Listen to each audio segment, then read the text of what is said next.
Welcome to the Big Tech Gut Check for the week of April 1st, 2024.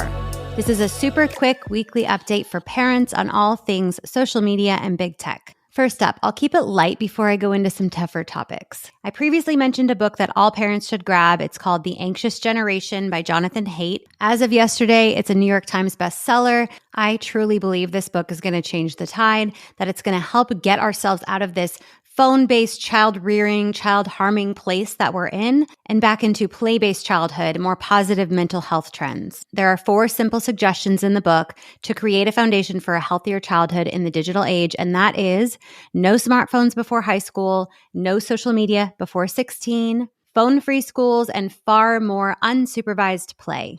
I super highly recommend you grab a copy of this book. At the very least, watch one of Jonathan Haidt's interviews from this week on Joe Rogan or any of the major news sites. Okay, next up, I said I was going to get heavy. So one research update for this week. In 2020, a research group in Ireland reported finding 325 sites that featured child sexual abuse material, which was self-generated, meaning the child took the image or video. And just 3 years later, this number jumped to 4,322, a huge increase. Now, this is the number of websites, and each of these websites is hosting thousands or even tens of thousands of images on them.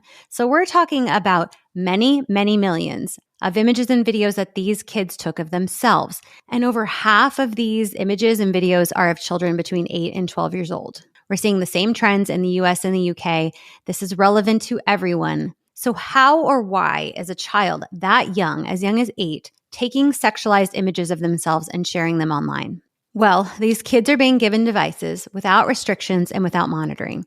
And predators are contacting them, they're grooming them, and they're convincing them to send the images and videos. This is happening on Facebook Messenger that's encrypted or on Snapchat where messages disappear. These platforms literally allow the evidence to be destroyed. I was shocked by this stat and I wanted to make sure I shared it. I have a full podcast episode on CSAM for parents who want to know the real deal about what's going on here and how to protect your child. Next up, Snapchat and Discord are 2 sites that we as parents should be checking. There's lots of cyberbullying, there's lots of predation, lots of nude image sharing. And these sites talk a lot about their family centers and their parental controls and how helpful they are to parents.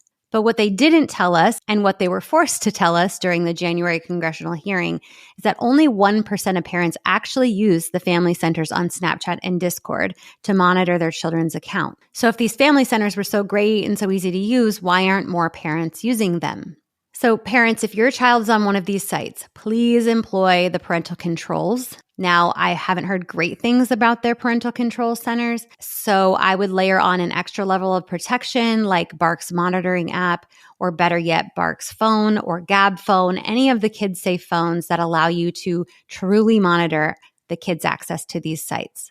Okay, next up, in lawsuit news, Meta's advertisers have sued Meta for inflating ad viewership in a $7 billion lawsuit. They claim that Meta exaggerated the ad viewership figures by up to 400% that led the advertisers to pay inflated premiums for the ad placements. Meta claims these allegations are baseless. But this is truly part of a larger problem that big tech companies like Meta have no one checking on them.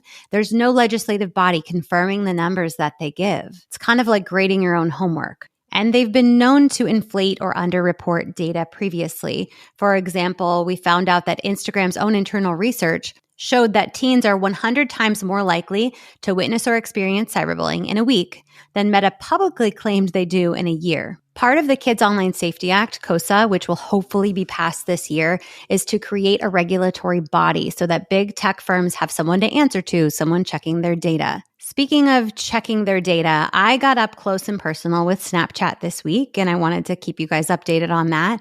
So it started with my interview on Fox News on Monday. I was asked to appear on America's Newsroom and speak about Snapchat's ranking feature, which was just called out by the Wall Street Journal for fueling teen anxiety. Basically, this feature allows users to upgrade to Snapchat Plus in order to see where they rank with other users. And rankings are based off of how much they interact with each other. Snapchat was not happy with how I portrayed the feature on Fox News and requested a call.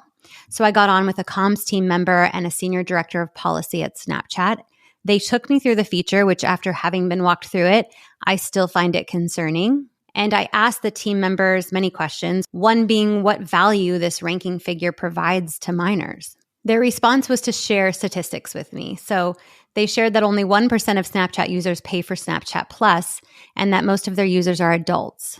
Now, 1% feels like a really small number, but when you talk about 800 million monthly users, that 1% is a large number, more like 8 million. So basically, though, they were not answering the question directly about the harmful feature, but telling me that not a lot of kids are using it anyways. Now, I don't have that a lot number. What is that number? But they shared that the feature originally had good feedback, not sure from who, but now that they are looking more seriously at the value of this feature only after lots of negative media attention. So I guess this is just a reminder that there are many harmful features on Snapchat, features that aren't good or healthy for children or teens, and they don't seem to be prioritizing the mental health of our children over their profit. Like charging people to be able to see a friendship ranking. It's just not cool. It's not something I want my children to spend their time worrying about. And so if your child is on Snapchat, talk to them about how friendships shift and change over time, and that's normal. And what's not normal nor healthy is to assign a ranking order to friendships. Okay, that is all for this week on the Big Tech Gut Check here on Scrolling to Death. I will catch you next week.